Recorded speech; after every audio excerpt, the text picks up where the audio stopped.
Olá, sejam muito bem-vindos aos Jovens e Cidadania, um programa cujo objetivo é chamar a atenção de todos os jovens e cidadãos portugueses para o seu papel importante na construção da nossa sociedade. Mas para juntos abordarmos temas relativos a esta questão, eu conto hoje com a ajuda de dois comentadores. Eles que são Hugo Africano, estudante na área de finanças. Olá, Hugo. Olá, Inês. Perdão, desculpa.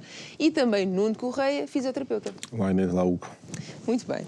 Então, antes de nós entrarmos no tema do dia de hoje relacionado com a economia, eu quero pedir ao Hugo que possa ler um dos princípios que constam na nossa Constituição da República Portuguesa. Sim, eu gostaria de começar por ler o 9º artigo, que fala sobre algumas tarefas fundamentais do Estado. Vou ler aqui algumas alíneas, como por exemplo a linha A, que diz garantir a independência nacional e criar as condições políticas, económicas, sociais e culturais que a promovam. A linha B, que diz garantir os direitos e liberdades fundamentais e o respeito pelos princípios do Estado de Direito Democrático. A linha C, que diz defender a democracia política, assegurar e incentivar a participação democrática dos cidadãos na resolução dos problemas nacionais. E a linha D, que diz promover o bem-estar e a qualidade de vida do povo e a igualdade real entre os portugueses, bem como a efetivação dos direitos económicos, sociais, culturais e ambientais mediante a transformação, modernização das estruturas económicas e sociais. Certo, obrigado, Hugo. Isto porque, conforme eu referi há pouco, o tema do dia de hoje é a economia. E este tema domina a grande parte da nossa sociedade, Nuno. A nível de abordagens, a nível de influência no dia-a-dia, no cotidiano de cada cidadão. E esta pergunta parece muito geral, mas faz todo o sentido fazê-la. Como é que tu vês o estado da economia atualmente em Portugal? Então, eu acho que a economia tem vindo a evoluir, temos visto, e há aqueles dados objetivos que o próprio INE vai divulgando, desde o crescimento do país, do PIB, da diminuição do desemprego. Temos visto uma certa tendência a melhoria nesse sentido. Mas tudo o que vamos ver na prática é o poder de compra dos portugueses.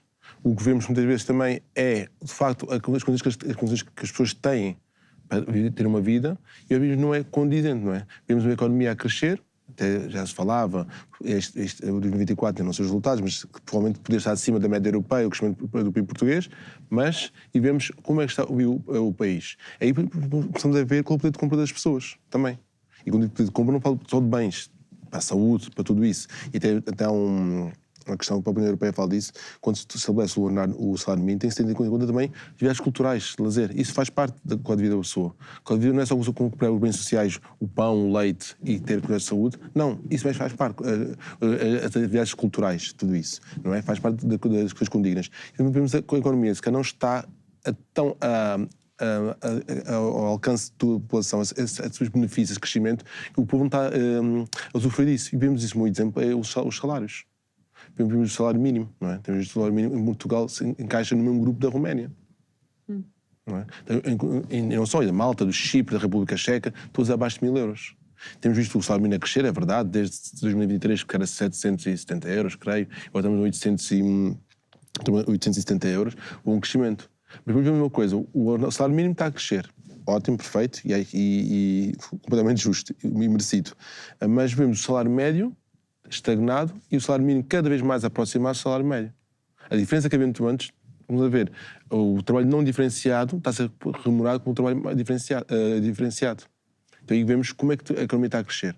Está a crescer, num lado vemos as pessoas que mais precisavam ter mais rendimentos, ótimo, e os outros que devem bem acompanhar, porque quando aumenta o preço das coisas, aumenta para toda a gente.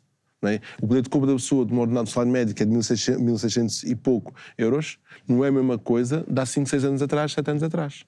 Esse valor. O poder de compra não permite a mesma coisa. Então temos visto isso. Vemos a economia a crescer, vemos as exportações a aumentar, mas depois, de facto, como isso se traduz na vida dos portugueses. O que é que está a ser feito? Isso que o Hugo pode ajudar e explicar um pouco melhor nessa parte, ou dar a sua opinião nessa parte, são das políticas que têm sido feitas para promover esse crescimento. Não é? Então vemos um salário médio que está estagnado, não é? O salário médio na função pública tem 1.900 euros, na função privada geral é menos, ou seja, o privado está a fazer baixar o salário médio. Então a economia se calhar não está assim tão bem que permita à população ter uma qualidade de vida condigna. É haver aumentar os salários, mas o que é que está a acontecer a toda a economia ao mesmo tempo? Ok, os salários estão a aumentar, mas os preços estão a aumentar dos também. Bens, os preços de casas, os preços consequentemente a aumentar. Talvez não haja aquele acompanhamento. Muito superior ao aumento dos salários. Por muito se diga, vamos aumentar o salário em consonância com a inflação. Está bem, é muito bonito, a inflação está de 3%, aumentamos os salários de 3%. Mas tudo o resto que aumenta. desde o pão, desde tudo que aumenta. Se tu aumentar também 3%... Sim, porque, aliás, o 3% acaba por ser uma média do crescimento de todos os produtos. Ou seja, não necessariamente significa que o pão só subiu de preço 3%. O que significa que quando metemos a média de todos os produtos essenciais, foi 3%. Ou seja, pode haver... Que eles subiram mais. Exatamente. O pão muitas vezes pode subir 10%, a luz pode subir 5%, e depois, ao fim e ao cabo, as coisas essenciais que a pessoa tinha, mesmo que o salário dela suba 3%, está a pagar mais, está-lhe a custar mais. Porquê? Porque as coisas que ela usa, se calhar muitas delas subiram muito mais. Mas se calhar não usa as coisas que não subiram. E por isso acaba por ter um peso muito maior. Se calhar pegando aquilo também que o Nuno estava a dizer, que o crescimento económico, ou melhor, o crescimento do PIB, acaba por ser a que é mais utilizada, é uma medida que é justa, é eficiente, mas de todo, não é de todo a melhor forma de ver o crescimento económico e como é que as famílias estão a conseguir viver o seu dia-a-dia. Isto porquê? Porque não tem em consideração, muitas vezes, por exemplo, o poder de compra das pessoas, que é, eu até posso estar a crescer, pode estar a ganhar mais, mas o facto de eu estar a gastar também mais dinheiro nas coisas, isso vai contribuir para que o PIB cresça, porque o PIB, essencialmente, acaba por ser todos os bens e serviços que são efetuados num país durante um ano. E, portanto, se os serviços ficam mais caros, o PIB vai aumentar. Ou seja, o crescimento económico, o crescimento do PIB, não significa necessariamente que nós estamos melhores. Às vezes pode ser só simplesmente a subida de preço. Por isso é que muitas das vezes nós usamos um PIB ajustado, que é ajustado para o valor real das coisas, dos bens essenciais e dos serviços. E, portanto, pegando então nisso que o Nuno estava a dizer, que é, muitas pessoas acabam por ver o seu salário mínimo crescer, que é bom, ótimo, mas está-se a colar muito ao salário médio. Isso tem vários problemas em níveis estruturais da economia de uma sociedade. Por exemplo, como nós sabemos, só um exemplo, quem paga, ou quem recebe o salário mínimo acaba por não pagar tantos impostos como quem recebe um salário médio. Se toda a gente passar a receber o salário mínimo, o Estado acaba por oferecer muito menos receitas do que recebia antes. E, portanto, todos os nossos serviços, desde saúde, desde infraestruturas, policiamento, tudo o que são serviços que nós conseguimos imaginar, professores, todos os serviços que nós possamos imaginar públicos, também vão se deteriorar.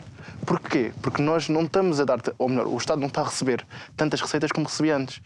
E logo, todas essas profissões também vão acabar por sofrer o mesmo problema, que é o Estado não tem como lhes pagar.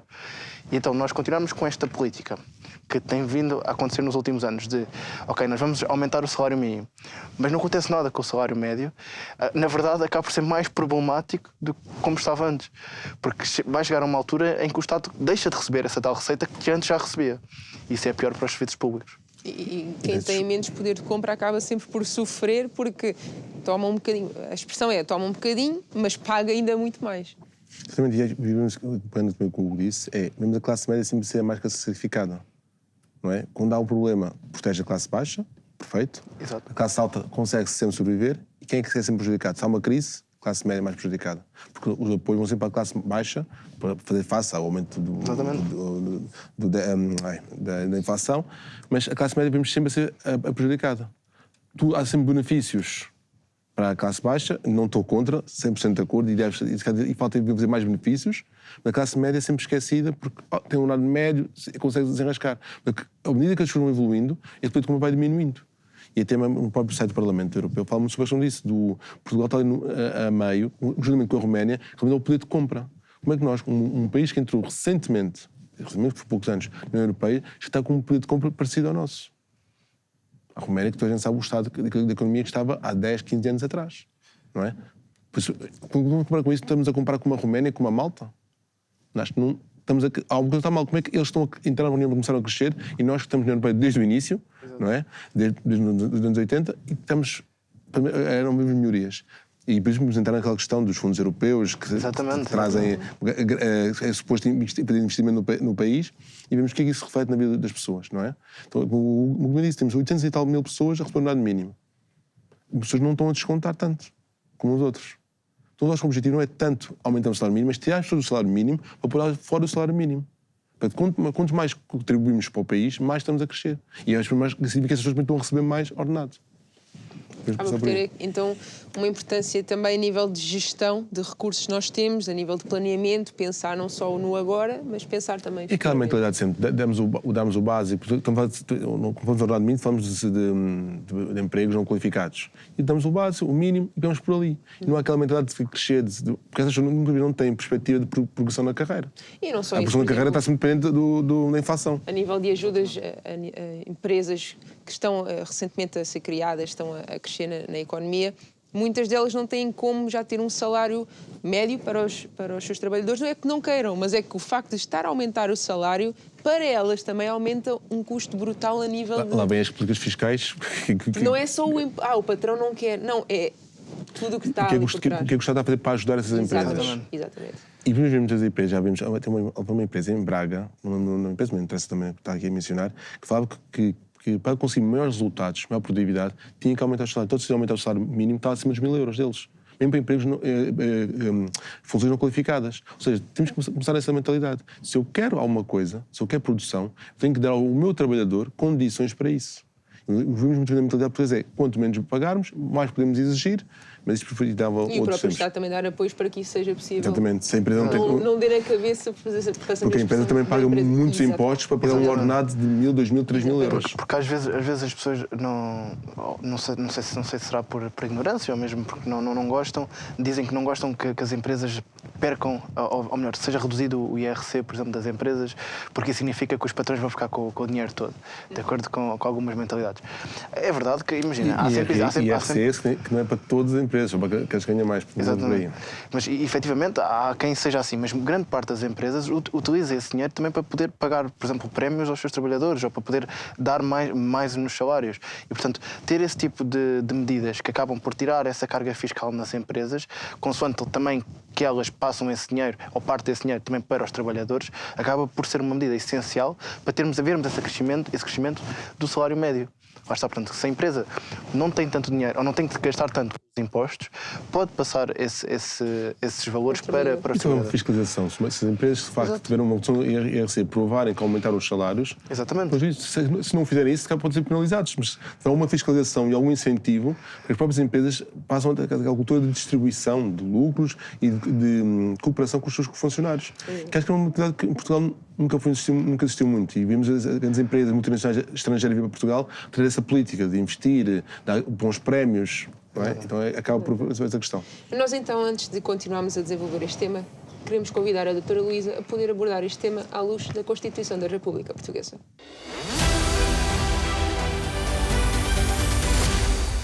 Quando falamos de pobreza, estamos a falar de um conceito que juridicamente significa a repressão de todos os direitos fundamentais das pessoas, nomeadamente da sua dignidade de pessoa humana e de todos os outros direitos fundamentais a que cada indivíduo, cada cidadão deveria ter acesso.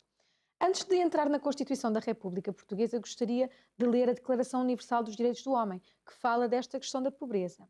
Logo no seu preâmbulo diz que, considerando o reconhecimento da dignidade inerente a todos os membros da família humana e dos seus direitos iguais e inalienáveis, constitui o fundamento da liberdade, da justiça e da paz no mundo, no artigo 25, número 1, diz que toda a pessoa tem o direito a um nível de vida suficiente para lhe assegurar e à sua família a saúde e o bem-estar, principalmente quanto à alimentação, ao vestuário, ao alojamento, à assistência médica e ainda quanto aos serviços sociais necessários, e tem direito à segurança no desemprego, na doença, na invalidez, na viuvez, na velhice ou noutros casos de perda de meios de subsistência por circunstâncias independentes da sua vontade. Então, desde logo, a Declaração Universal dos Direitos do Homem manda erradicar a pobreza. Esta declaração faz parte do nosso direito, por via da nossa Constituição e das regras do direito internacional, e aqui entramos na nossa Constituição da República Portuguesa, que logo no artigo 1º consagra este conceito de dignidade de pessoa humana e que vem dizer que Portugal é uma república soberana baseada na dignidade da pessoa humana e na vontade popular. Ou seja, Portugal é uma república que é soberana, que se baseia na dignidade da pessoa humana. Se não se garantir a dignidade de pessoa humana aos cidadãos portugueses, não existe Portugal, não existe República Portuguesa, não se cumpre o que está na Constituição. Porquê? Porque a dignidade da pessoa humana é um princípio fundamental que está presente em todos os direitos, em todos os artigos, em toda a base, é a essência da nossa Constituição da República Portuguesa. E por isso é que é tão importante.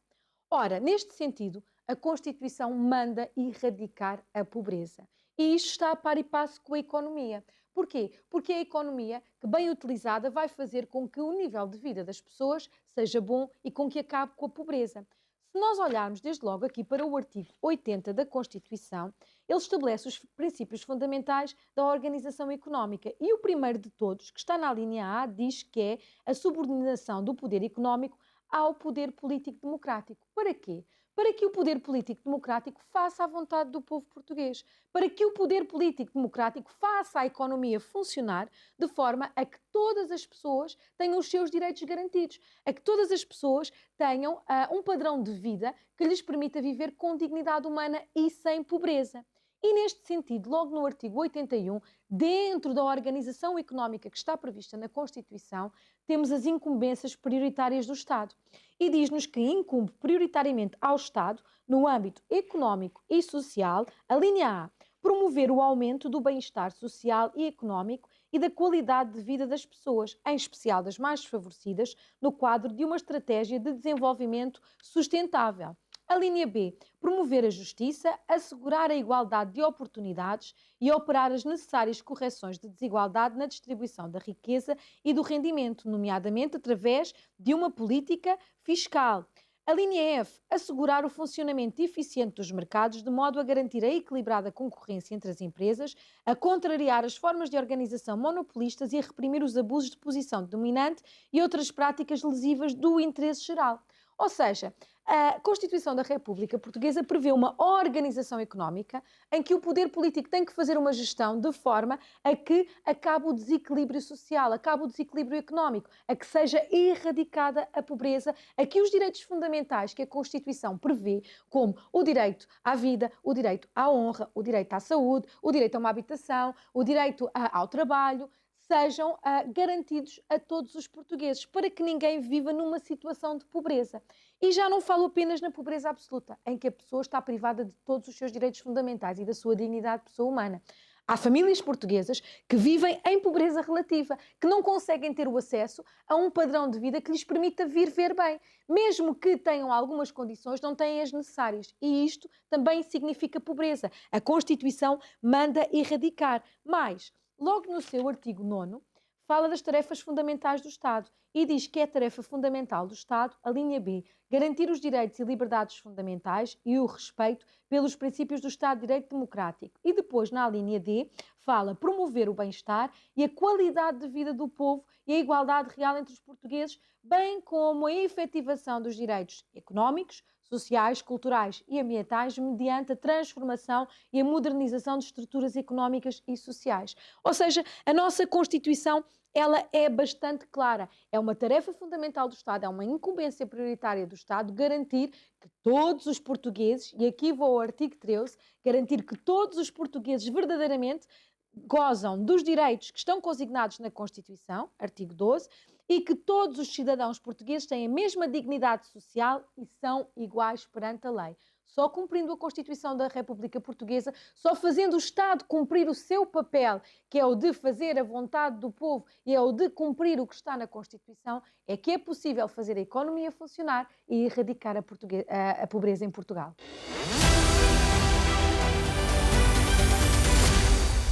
Mais uma vez, muito obrigada, doutora Luísa. E nós, continuando com o desenvolvimento do tema de hoje, a economia, há pouco estávamos aqui a falar do quão pertinente é referir, e o Hugo estava a comentar um bocadinho, que a própria economia em Portugal, o próprio estado da economia está a levar a este fluxo de imigração. Busca de uma melhor vida, a busca de mais receita do nosso lado. E eu gostava de que pudesses compartilhar, Hugo, um bocadinho do que estavas a falar há bocadinho, mesmo relativamente aos custos do ensino. Ok. Portanto, Como nós sabemos, a imigração, especialmente a imigração jovem, tem consequências bastante visíveis. Nomeadamente, por exemplo, se todos os nossos médicos forem embora, nós vamos ter falta de médicos. Se todos os nossos engenheiros forem embora, vamos ter falta de engenheiros. E, portanto, essas são as mudanças visíveis e que nós, enquanto população, conseguimos perceber porque é mal, não é? Tu, numa sociedade, tu tens de ter um nível certo, ou um nível bom, razoável, de médicos, de professores. Portanto, todas essas profissões têm uma base de que tu tens de ter essas pessoas. E, portanto, se as pessoas qualificadas vão embora, acaba por ser um problema.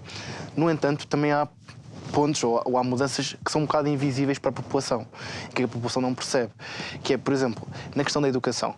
Nós fazemos, e felizmente nós temos uma educação muito boa e fazemos muito bons profissionais. E reconhecida lá fora. Exatamente. E, portanto, os países lá fora, por exemplo, do norte da Europa, da Europa Central, gostam muito de vir buscar trabalhadores portugueses, porque efetivamente temos qualidade. O problema é que essa educação tem um custo. E muitas das vezes, porque a educação até acaba por ter, comparado com outros países, acaba por ter um custo até bastante bom, ok? Acaba por ter um custo negativo, um saldo negativo para o Estado. Ou seja, aquilo que o Estado investe em nós, na nossa educação, é muito maior do que aquilo que nós pagamos. E isso é bom. O problema é quando esses jovens vão-se embora. Porque esses jovens têm este investimento feito pelo Estado neles e acabam por ter uma educação muito boa a um preço muito razoável. No entanto, quando chega a hora de pagar de volta ao Estado, não é? Ou seja, com o seu trabalho, com aquilo que aprenderam, devolver esse dinheiro através de impostos, também os serviços que eles compram, o IVA, todas essas coisas, quando chega essa parte de devolver, eles não devolvem, porque eles simplesmente foram para outro país à procura de salários melhores. E, portanto, há esse problema que as pessoas também acabam por não ver, ou ser mais invisível, que é o jovem não consegue, acaba por não devolver aquilo que foi investido nele. E acaba também por ser um problema grave na questão da sociedade. E acaba sempre por ser fácil também esses países pagar bons salários, porque tiveram que investir na formação desses Tem um maior retorno sem investir nada. Exatamente. É fácil pagar. Uma economia a crescer, porque eles vão para lá produzir. Está visto, né? Se vão receber bons salários, vai ser exigido boa produtividade, eles vão produzir. Depois vai receber com isso. Ou seja, está para um bom salário, mas está a ter um bom retorno da produtividade. Está a ter. Depois vai buscar no IVA dos produtos que são vendidos. E acho que é ver mais além do que está só a ver o ordenado, o salário eu pago. Tenho que pagar 1.000 euros à pessoa. Claro, uma empresa, já falámos, a empresa não paga só os 1.000 euros, paga muito mais do que isso. Isso vem também os incentivos fiscais para o Estado. Mas se formos a ver isso, se olharmos só para aquele base, e que retorno podemos ter se pagar um pouco mais ao trabalhador, não é? Apostar pela sua produtividade, se calhar era muito mais fácil e conseguimos sair do ordenado do salário mínimo, que parece que é a base para tudo em Portugal. Exato, e depois há outra questão que é o Estado, o dinheiro que o Estado recebe não tem que vir só do IRS. Por exemplo, se eu próprio, vamos assumir que o IRS para mim baixa e eu agora tenho mais dinheiro na minha carteira para gastar. Se eu agora vou contribuir com o serviço X ou o serviço Y, eu próprio vou estar a dar IVA ao Estado. Ou seja, com aquele dinheiro que o Estado me deu para eu poder aproveitar a minha vida, eu até acabei por contribuir mais uma vez para o Estado. E depois, esse dinheiro, quando vai para os bolsos desse restaurante, esse restaurante depois também vai pagar aos produtores, aos fornecedores, também vai pagar... Consequentemente, pagam... Exatamente. Ou seja, o Estado fica a ganhar com isso. Exatamente. Essa é a economia a crescer, o dinheiro a circular. Exatamente. Portanto, o Estado fica a ganhar ou também dar-nos mais dinheiro aos trabalhadores, ou baixar, por exemplo, em termos fiscais, o IRS, o IRC, portanto, todas essas taxas. Ao baixar a porcentagem dessas taxas, o Estado volta a reaver parte desse dinheiro.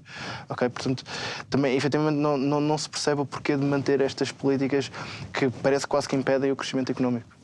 E nós acabamos então por ver que o problema não é tanto a mão de obra, porque há qualidade na mão de obra cá em Portugal. O problema acaba por ser um bocadinho a gestão que está a ser feita com a mão de obra que nós temos disponível. E tudo isto acaba por ter influência e impacto na vida de todos os portugueses e por isso nós queremos transmitir esta mensagem lá para casa. Tenham a noção de que nós podemos fazer mesmo a diferença no nosso dia-a-dia. Informem-se, estudem e tenham um voto consciente, que é uma das nossas maneiras de nós podermos contribuir para a sociedade. Nuno, Hugo, mais uma vez, o nosso muito obrigado. Muito obrigado. Lá em casa também convidar a continuarem a assistir aos nossos programas no YouTube, acompanharem no Instagram e no TikTok e vemo-nos no próximo programa. Até lá!